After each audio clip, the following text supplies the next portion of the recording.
Indonesia दुनिया में सबसे अधिक मुस्लिम आबादी वाला देश है, लेकिन फिर भी यह एक इस्लामिक राष्ट्र नहीं है। यहाँ के 87% लोग मुस्लिम हैं, फिर भी 20,000 से अधिक हिंदू मंदिर और बौद्ध मठ मौजूद हैं। यहाँ सभी लोग आपस में प्रेम और सौहार्द से रहते हैं। प्रकृति ने इस देश को अद्भुत सुंदरता दी है, लेकिन साथ ही सुनामी का खतरा भी प्रदान किया है। हर साल भारत और यूरोप से लाखों सैलानी यहाँ आते हैं। इसकी संस्कृति, अपनापन, लोगों का शांत स्वभाव और प्राकृतिक सौंदर्य को देखने के लिए अनेक भारतीय भी यहाँ जाते हैं। इसके पीछे एक कारण इसकी मुद्रा का भारत की तुलना में सस्ता होना है। भारत के 100 रुपए यहाँ के लगभग 18,650 रुपये के बराबर होते हैं। इस देश में देखने और जानने के लिए बहुत कुछ है। इस वीडियो में हम इंडोनेशिया की संस्कृति, इतिहास, लोगों की जीवन शैली, खान पान, त्योहार, मुद्रा, व्यापार और सुंदर पर्यटन स्थलों को देखेंगे। नक्शे पर देखें तो इंडोनेशिया दक्षिण पूर्व एशिया और ओशिनिया में स्थित है, जो हिंद महासागर और प्रशांत महासागर के बीच बसा है। ये 17 से अधिक द्वीपों का देश है, जिसमें बाली, जावा, सुमात्रा और बोर्नियो जैसे बड़े द्वीप शामिल हैं। 19 लाख वर्ग किलोमीटर में फैला ये देश दुनिया का 14वां सबसे बड़ा राष्ट्र है। यहाँ 28 करोड़ लोग रहते हैं, जिससे यह दुनिया का चौथा सबसे अधिक आबादी वाला देश है। जावा द्वीप पर आधी से अधिक आबादी रहती है, जो दुनिया का सबसे घना बसा हुआ द्वीप है। 2024 के आंकड़ों के अनुसार यहाँ 87% मुस्लिम, 10.5% ईसाई, 1.7% हिंदू, 0.7% बौद्ध और शेष 0.4% अन्य धर्मों के लोग रहते हैं। बाली द्वीप पर अधिकतर हिंदू रहते हैं, जहां हजारों मंदिर हैं। यहाँ की आधिकारिक मुद्रा इंडोनेशियाई रुपया है और भारत के 100 रुपये यहाँ के 18,650 रुपये के बराबर हैं। इंडोनेशिया की विशेषता इसकी सांस्कृतिक विविधता है। यहाँ 300 से अधिक जातीय समूह और 700 भाषाएं बोली जाती हैं। बाली के मंदिर, जावा का बोरोबुदुर और प्रम्बानन जैसे ऐतिहासिक स्थल इसे खास बनाते हैं। ये देश न केवल प्राकृतिक सुंदरता बल्कि एकता में विविधता के लिए भी प्रसिद्ध है। अब हम पहुंच चुके हैं इंडोनेशिया की राजधानी जकार्ता में। इस शहर को 4वीं सदी में सुंदा कैलापा के नाम से जाना जाता था, जब यह सुंदा साम्राज्य का प्रमुख बंदरगाह था। 1527 में इसे जयकर्ता नाम मिला और 1619 में डच साम्राज्य ने इसे जीतकर बटाविया नाम दिया तथा डच ईस्ट इंडिया कंपनी की राजधानी बनाया। 1945 में नीदरलैंड से आजादी मिलने के बाद इसे जकार्ता कहा जाने लगा। 5वीं सदी में तारुमानगर साम्राज्य के राजा पूर्णवर्मन ने यहाँ नहरें बनवाई थीं। जकार्ता में भारतीय, चीनी, अरबी और स्थानीय संस्कृति का सुंदर मिश्रण देखने को मिलता है। यहाँ ने मोनास नामक 132 मीटर ऊंचा स्मारक देश की आजादी का प्रतीक है। यहाँ का भोजन विविधतापूर्ण है, एशियाई स्वाद से लेकर अरबी जायका तक। नासी गोरेंग और साते जैसे स्ट्रीट फूड स्थानीय लोगों में बेहद लोकप्रिय हैं। जकार्ता हर साल लगभग 17 सेंटीमीटर डूब रहा है, जिसके कारण राजधानी को नुसंतारा में स्थानांतरित करने की योजना बनाई गई है। यहाँ की इस्तिकलाल मस्जिद दक्षिण पूर्व एशिया की सबसे बड़ी मस्जिद है, जिसमें 1,20,000 लोग एक साथ नमाज अदा कर सकते हैं। जकार्ता में 964 हाई राइज और 244 स्काईस्क्रेपर मौजूद हैं, जो इसे दक्षिण पूर्व एशिया में सबसे अधिक गगनचुंबी इमारतों वाला शहर बनाते हैं।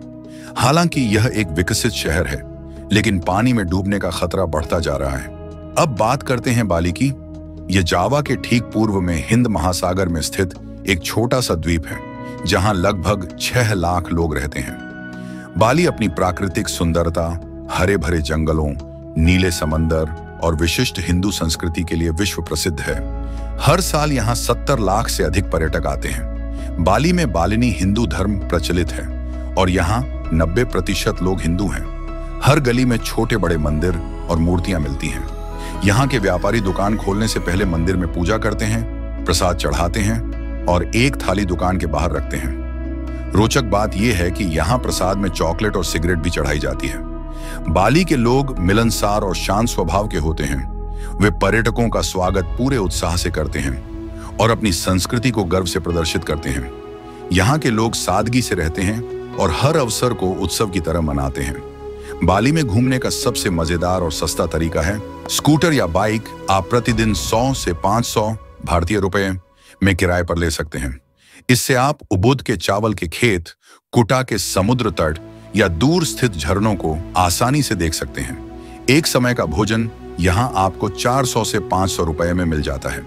कोबुद मंकी फॉरेस्ट बाली का प्रसिद्ध आकर्षण केंद्र है, जहां 700 से अधिक मकाक बंदर रहते हैं। ये बंदर बहुत चंचल और शरारती होते हैं तथा पर्यटकों का खाना या चमकदार वस्तुएं छीनने की आदत रखते हैं। इस कारण सैलानी अपने सामान का विशेष ध्यान रखते हैं। यह स्थान जंगल और मंदिरों का अद्भुत संगम है।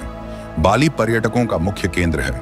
कूटा, सेमिन्याक और जिम्बरन जैसे समुद्र तट सर्फिंग, सूर्यास्त और समुद्री भोजन के लिए मशहूर हैं। नूसा पेनिदा और गिली द्वीप पास में स्थित हैं, जहां क्रिस्टल जैसे साफ पानी और मूंगे की चट्टानें मिलती हैं। स्नॉर्कलिंग और डाइविंग के लिए यह स्थान स्वर्ग समान है। बाली की सुंदरता इसके हरे भरे चावल के खेतों, माउंट बाथुर जैसे ज्वालामुखियों, सेकुम पुल जैसे झरनों और नीले समुद्र में छुपी है। उबुद कला, योग और शांति का केंद्र माना जाता है। बाली हर तरह के पर्यटकों के लिए कुछ न कुछ प्रदान करता है। मंदिर, समुद्र, जंगल, बंदर, मसाज पार्लर, सब कुछ यहाँ उपलब्ध है। यह है कोमोडो ड्रैगन, इंडोनेशिया का राष्ट्रीय जीव। यह दुनिया की सबसे बड़ी छिपकली है जो छोटे बड़े शिकार कर अपना पेट भरती है। इसके जहरीले और तेज दांत शिकार को कमजोर कर देते हैं। यह पानी में भी तैर सकती है और अपनी जीभ से मीलों दूर शिकार की गंध पहचान लेती है। यह विशाल छिपकली केवल कोमोडो नेशनल पार्क में पाई जाती है। इस पार्क में अब केवल 5700 छिपकलियां बची हैं। इन्हें संरक्षण देने के लिए 1980 में इस नेशनल पार्क की स्थापना की गई, जिसे आज यूनेस्को विश्व धरोहर स्थल का दर्जा प्राप्त है। यह छिपकली 3 मीटर तक लंबी और 150 किलो तक भारी हो सकती है तथा हिरण, सुअर, यहां तक कि पानी की भैंस का भी शिकार करती है। इंडोनेशिया में दुनिया का दूसरा सबसे बड़ा वर्षावन है, जो अमेजन के बाद आता है। यह वर्षावन सुमात्रा, बोर्नियो और न्यू गिनी जैसे द्वीपों पर फैला है। यह जंगल 98 मिलियन हेक्टेयर क्षेत्र में फैला हुआ है और दुनिया की 10% वनस्पति प्रजातियों का घर है, यानी 25,000 से अधिक फूलों की प्रजातियां यहाँ पाई जाती हैं। इसके अलावा यहाँ 12% स्तनधारी प्रजातियां जैसे लुप्तप्राय ओरंगुटान, सुमात्रा के बाघ और गैंडे पाए जाते हैं। इन जंगलों में 515 स्तनधारी, 17% पक्षी और 10% सरीसृप व उभयचर प्रजातियां रहती हैं। ये जैव विविधता इंडोनेशिया को दुनिया के सबसे प्रजाति समृद्ध देशों में शामिल करती है। दुर्भाग्य से अवैध कटाई और पाम ऑयल के बागानों के कारण इन जंगलों को खतरा है। 1960 में इंडोनेशिया का 80% हिस्सा जंगलों से ढका था, जो अब घटकर 50% रह गया है। यह वर्षावन कार्बन अवशोषण में सक्षम है और जलवायु परिवर्तन को रोकने में मदद करता है। यहाँ मूंगे की चट्टानें और मैंग्रोव भी हैं, जो समुद्री जीवन का सहारा है। यह है बोरोबुदुर, 9वीं सदी का बौद्ध मंदिर, जो दुनिया का सबसे बड़ा बौद्ध स्मारक है। इसे शैलेंद्र वंश ने बनवाया था। इसका ढांचा एक विशाल मंडल की तरह है, जो 123 गुणा 123 मीटर के आधार पर बना है। इसमें 9 स्तर हैं, जिनमें 2672 राहत चित्र और 504 बुद्ध प्रतिमाएं हैं। केंद्रीय गुंबद के चारों ओर 92 बुद्ध प्रतिमाएं ध्यान की मुद्रा में हैं। बोरोबुदुर को 1991 में यूनेस्को ने विश्व धरोहर स्थल घोषित किया था। यह बौद्ध तीर्थ यात्रियों और पर्यटकों के लिए विशेष महत्व रखता है, खासकर वैशाख पर्व पर। मंदिर की दीवारों पर बुद्ध के जीवन और जातक कथाएं उकेरी गई हैं। यह मंदिर जंगल और पहाड़ों के बीच स्थित है, जो इसकी सुंदरता को और बढ़ाता है। यह है प्रम्बानन, 9वीं सदी का हिंदू मंदिर, जिसे भी शैलेंद्र वंश ने बनवाया था। यह भगवान शिव, विष्णु और ब्रह्मा को समर्पित है। इसका मुख्य मंदिर 47 मीटर ऊंचा है और शिव को समर्पित है। इसमें 240 छोटे बड़े मंदिर हैं, जिनमें रामायण और कृष्ण की कहानियां उकेरी गई हैं। प्रम्बानन को भी 1991 में यूनेस्को विश्व धरोहर स्थल का दर्जा मिला। यहाँ का रंगमंच रामायण बैले के लिए मशहूर है, जिसे चांदनी रात में आयोजित किया जाता है।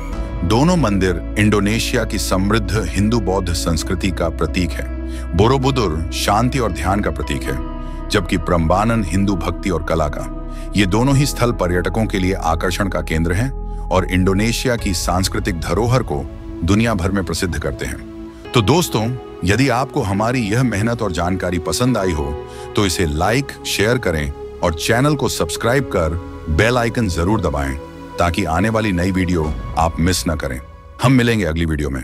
तब तक के लिए नमस्कार, अपना ख्याल रखें।